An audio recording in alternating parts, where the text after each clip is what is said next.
Hello, Bashar. My name's Amuda and I'm from Melbourne, Australia. My question to you today is about sexual energy, and I'm just wanting to know what your perspective is on that, how we can channel it in a way that is honoring us and those around us most. For example, I understand it could be interpreted as just creative energy, so putting that into a passion project or something like that. But I'm wondering if there are ways that it can be misused and how to navigate through that as well. Thank you. Just about anything can be misused. All you have to do is be authentic within yourself and have the discernment to tell the difference when you are acting on something from excitement or acting out of anxiety. If you can determine that and have discernment within yourself about which energy you are using, then as long as you are acting out of your true excitement and not anxiety, not negative or fear-based beliefs, then you can move forward in an authentic way and apply it however you wish in your society.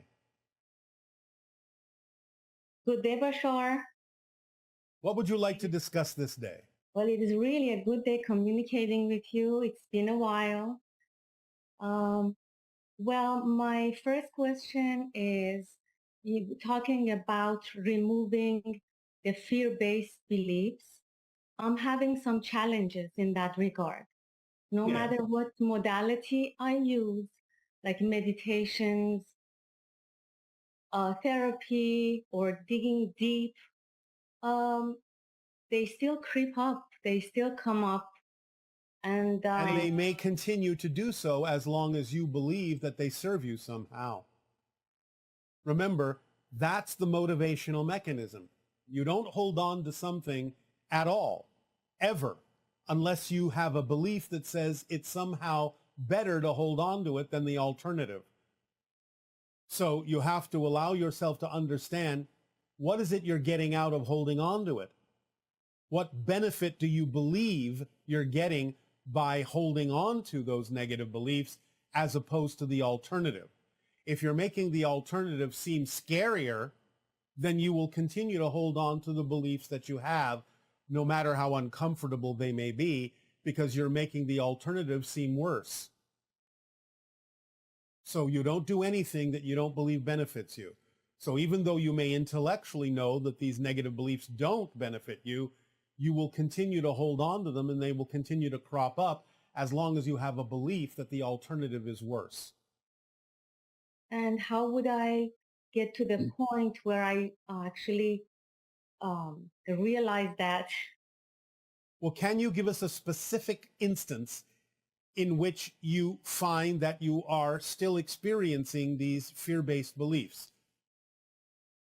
Yes, for example, there has been a lot of cancer in the family. None of them are genetic, but the fact that we have to go for checkups and stuff every single time, the anxiety, the fear of what if really. All right. So let's address that. So what if you actually wind up having cancer? Why are you afraid of that? Well, I have witnessed all the pain, the suffering, and all right, everyone. You understand that pain is resistance to the situation at hand. If you allow yourself to have no resistance, there is no pain. Do you believe that it's possible that getting cancer can actually benefit someone, can actually serve someone in a certain way? Do you believe that that might be possible? Yes, that is possible. Well, if it is possible in your mind, then why are you afraid of it if you know that it can serve you? Because most of the time I see the negative experience more. What have they got to do with you? Okay. What have they got to do with you? What are their choices have to do with your choices? Just because someone may not allow themselves to experience the idea in a beneficial, positive way What does that mean with regard to the choices you could make in the same situation? Could you not make different choices? Could you not understand it in a different way? Could you not give it a different definition for yourself, regardless of what someone else may have experienced?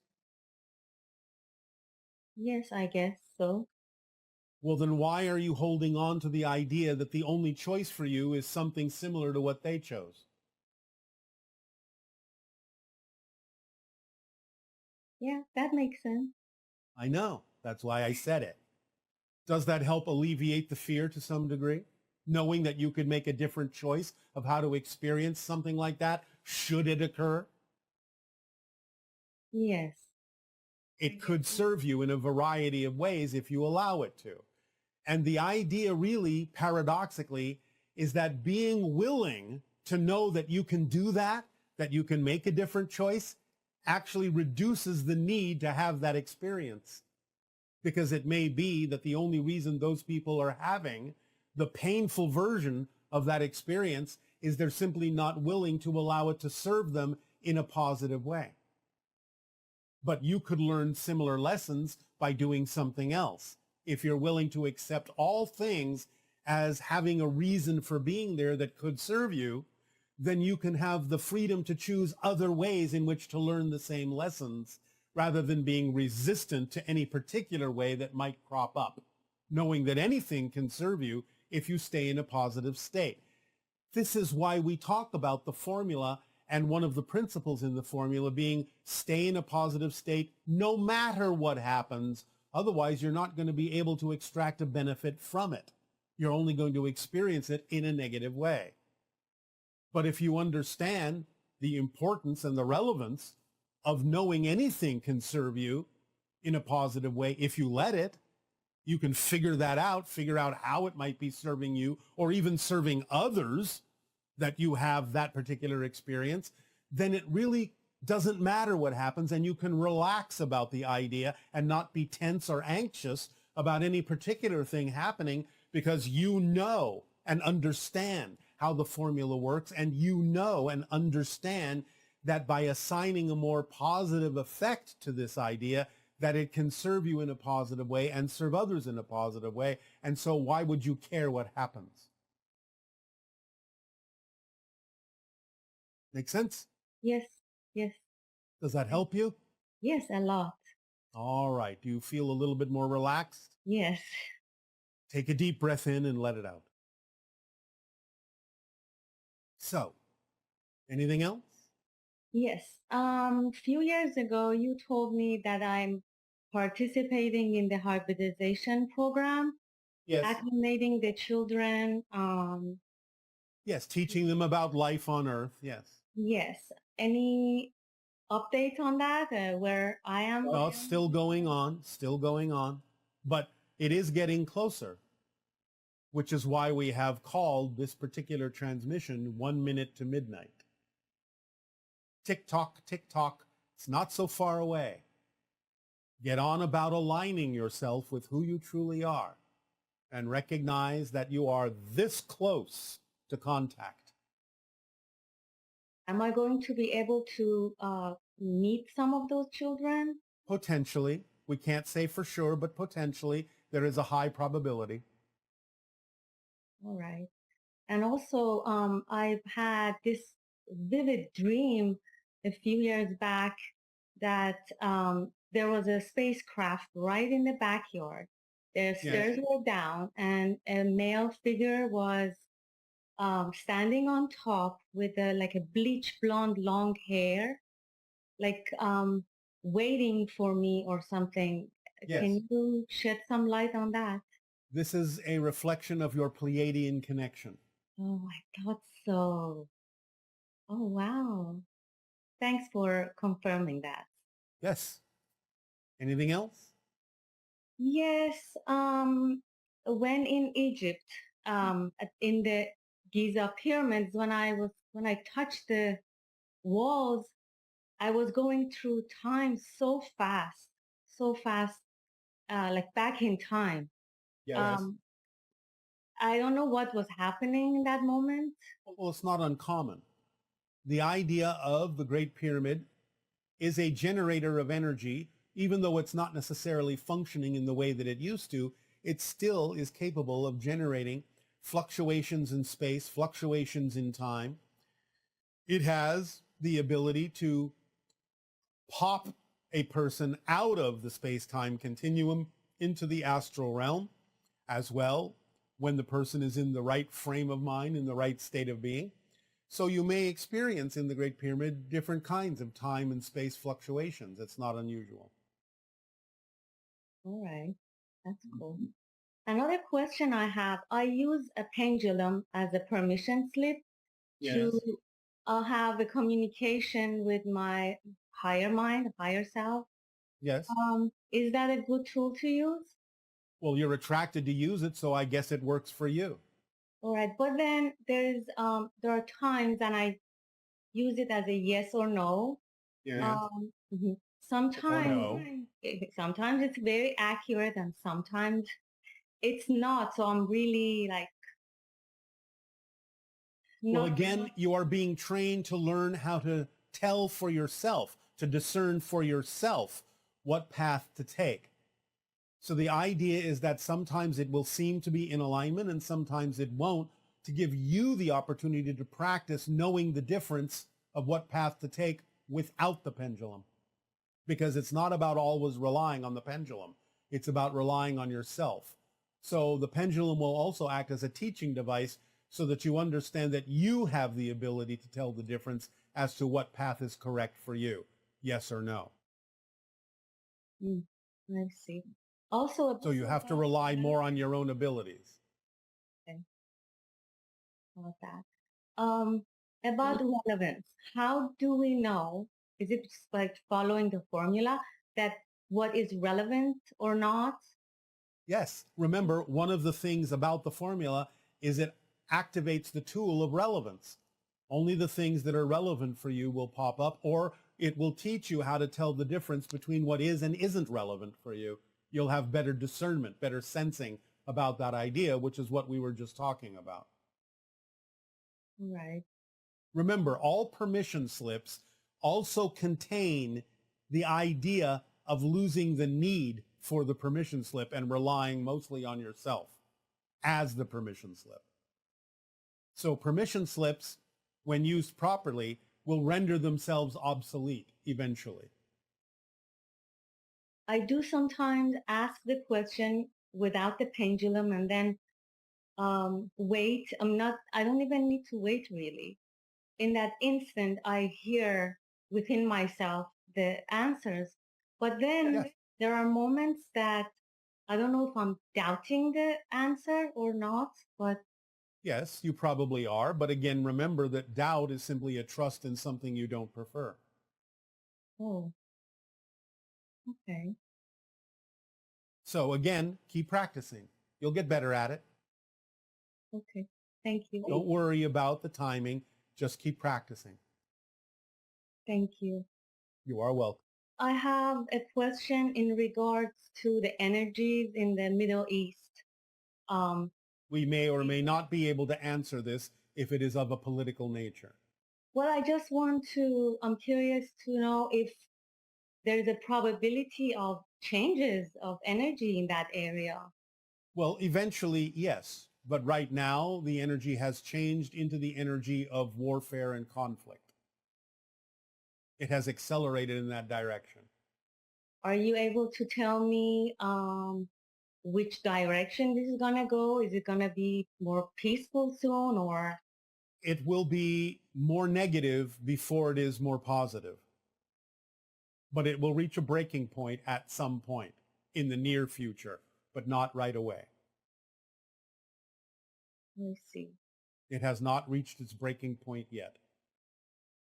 Are you able to tell me how much time that may take for that to? We will see what happens in about 3 years, for there will be a large change for everyone in a particular direction that has to do with contact. But we cannot absolutely predict because things are still in fluctuation and the choices are still your choices, humanity's choices. That is all we are allowed to say about this. Okay. So we thank you. Thank you so much. I really appreciate it. One more question. Yes. Recently, me and a lot of my friends were experiencing a lot of like forgetfulness or just forgetting things a lot. Does that You're learning to live more in the present where you will know what you need to know when you need to know it and not rely on the idea of memory as you have known it in the past. Oh, I like that. All right. Thank So you so much, Bashar. Is there anything else? that is it. Thank you, Aveo. Avail. Thank you. Hi, Bashar. This is your friend Andra. A while back, you told us that the Sasani people are akin to the honeybees that collect the energetic nectar from different civilizations and then spread the honey around through the universe. So I would really love it if you could give us the Sasani word for honeybee and anything else that you might feel inspired to share about this particular archetype. Thank you. I love you. And Aveo. Well, we don't actually have honeybees on our planet. So we don't have a word for honeybee in that sense. However, there are animals that do form energetic webs, energetic connections to different forms of life on our planet. So we suppose that would be a relative equivalent. In our ancient language, they are called a type of seed that goes back to the idea of the original seed that formed the telepathic web between us all. And therefore, they are referred to as Shaviqua, which means the light seed, the seed that connects us all in webs of light. So Shaviqua can be the closest analogy to the idea of that which connects all and spreads that vibration throughout a society, throughout an ecosystem, so to speak. So Shaviqua can be the closest analogy to the concept of a honeybee in that context. Bashar, thank you so much for speaking with me today. You've just been a lighthouse to me in my life, and I'm so grateful for this opportunity. It is our deep appreciation to co-create this interaction with you. What would you like to discuss this day? So it's been my highest excitement to puzzle together the true story of Lilith. I feel there's some crucial insight I'm missing. You have said before that she may come through at some point to tell her own story. Is there any clue you can give me to better understand her and her significance?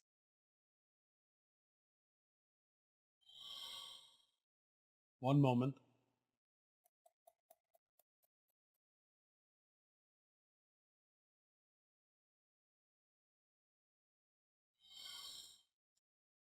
Connections to nature are of prime importance to understand the story of Lilith. The idea of Lilith is someone who expresses an energy that is not dissimilar from the idea of the future hybrids that are connected very strongly to nature and who go through different levels of mastery to connect more strongly with all expressions of physical and non-physical reality. So Lilith is a story of self-empowerment, especially for the female energy expression on Earth. And so investigating and adopting anything that has to do with the expression of self-empowerment as an expression of your natural self will help you move forward in understanding the story of Lilith. Does that help you? That is so brilliant. Thank you so much. Yes, I will need to take some time to digest that. That's just brilliant. Thank you. All right. So speaking of creation, 11 months ago, I co-created a beautiful daughter, Aluka, in a non-traditional way. I believe she has strong Sasani connections. Could you tell me something about her galactic connections, life theme, or soul contracts? She is a strong teacher. does have hybrid connections and connections to other extraterrestrial sources, especially Sirius and Pleiadian.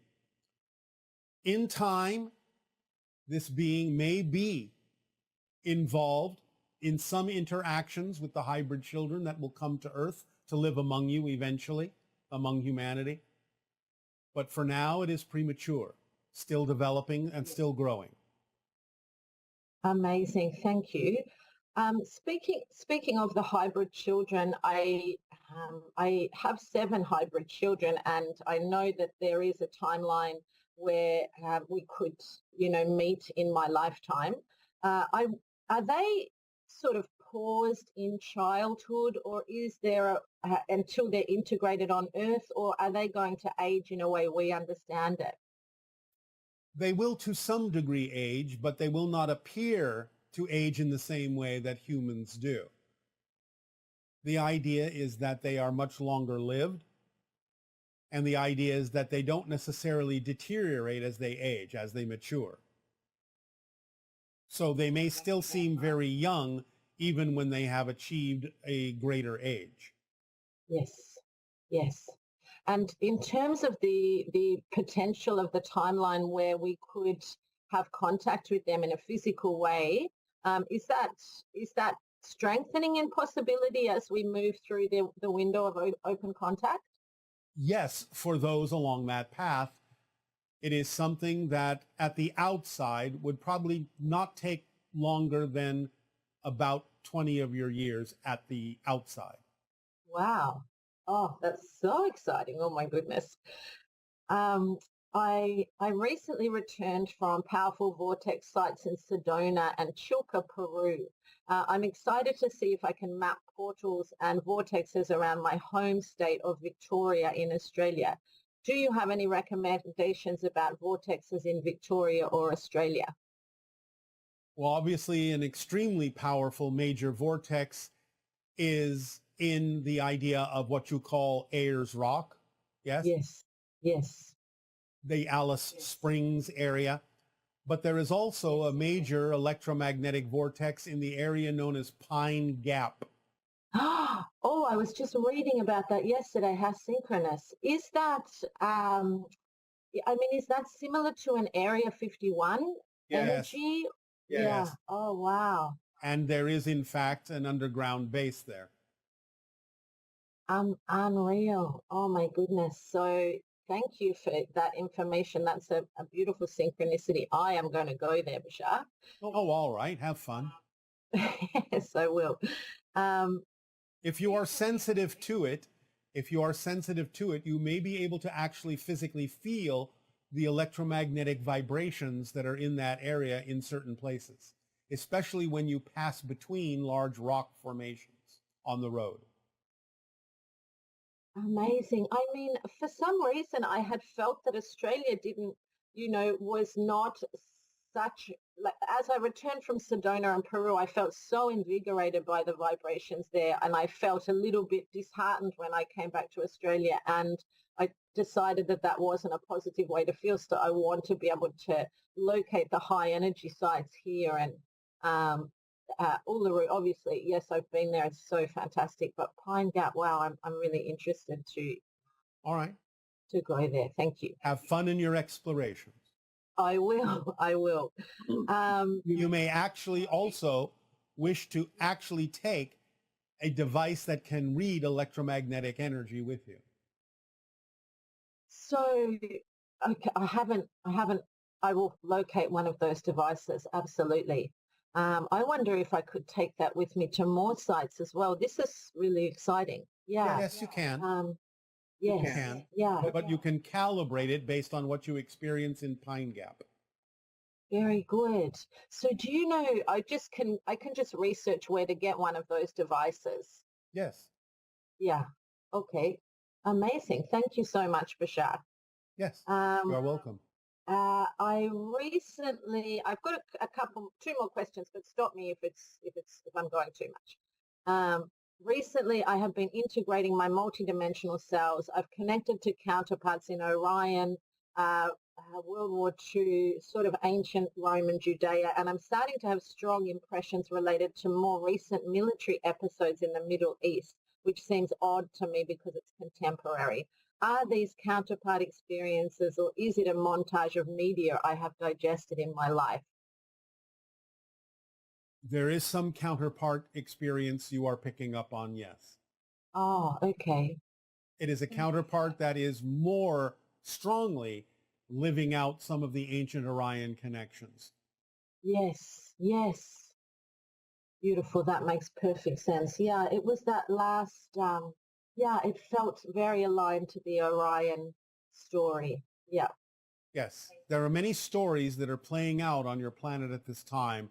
Many different stories, a true melting pot of different stories from different directions, all using the Earth cycle vibration to attempt to change the ending of those stories in a more positive way. But first going through great darkness. How extraordinary. I mean, I do feel as I move through time that I'm much more able to viscerally connect with the experiences and the lessons of my counterparts. And that is just absolutely mind-blowing. Yes, and they from you, and they from you. Yes. Yeah. I mean, yeah, how extraordinary. Reality is So just... the more you are yourself, the more you are yourself, the more you help them have something to draw upon to help them as well. Yes. And I guess what is the appropriate amount of focus? I mean, I don't want to get lost in that world because Follow obviously the formula. Formula. Yes. Correct. Yeah. Yes, absolutely. And your final question? My final question. I feel that I have for many years been weaving together a tapestry about the divine feminine so I can write about it. I cannot tell anymore if I'm fixated on this idea because I've held it for so long, or whether I should keep pursuing this path of writing. Help me out, Bashar. Is it representative of your passion? It is. I'm very passionate about that story. Then doesn't that tell you to keep going? It does. I knew as soon as I asked that question, I shouldn't have asked it. It's all right for you to ask it, but thank you for allowing it to be obvious. Yes. Yeah. Well, I just love you so, so much. I can't even put it into words, Bashar. Thank you so much for your time. It's all right. You may put it into actions. Yes, I will do. Absolutely. All right. Our unconditional love to you as well. Aveo. Aveo. Aveo. Hello. Good day. Good day. Nice to meet you, and thank you for this opportunity. It is our passion and our pleasure to do so. What would you like to discuss? Let me see if I can squeeze all my questions about existence into these few minutes. You will squeeze what is necessary to squeeze. So just take your time and trust the timing. Okay. So let's start with an easy one. In science, there is this Planck length. So yes. My question is there really a Planck length, or are you always in the middle? You're always in the present, but in terms of the construction of physical reality, there is Planck length and Planck time. Planck time is the idea of the tick of the clock of your physical reality. In other words, you are shifting billions of times per second. According to the Planck time, tick of the clock, billions of times a second you are shifting from one parallel reality to another. This is how you create the idea of the side effect you call time and space. This is how you create your experience of a timeline. So your consciousness is shifting billions of times a second, and the Planck time and Planck length are integral to the idea of exactly how quickly you are doing that with regard to the space-time structure. Okay, but then what happens, let's see, imagine that you shrink to the Planck length, or it's below physical reality, what happens to experience below the Planck length? Beyond, below, and above that idea, you simply know what you need to know instantaneously.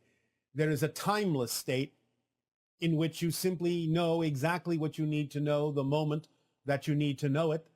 And the idea of process is not experienced in the same way at all.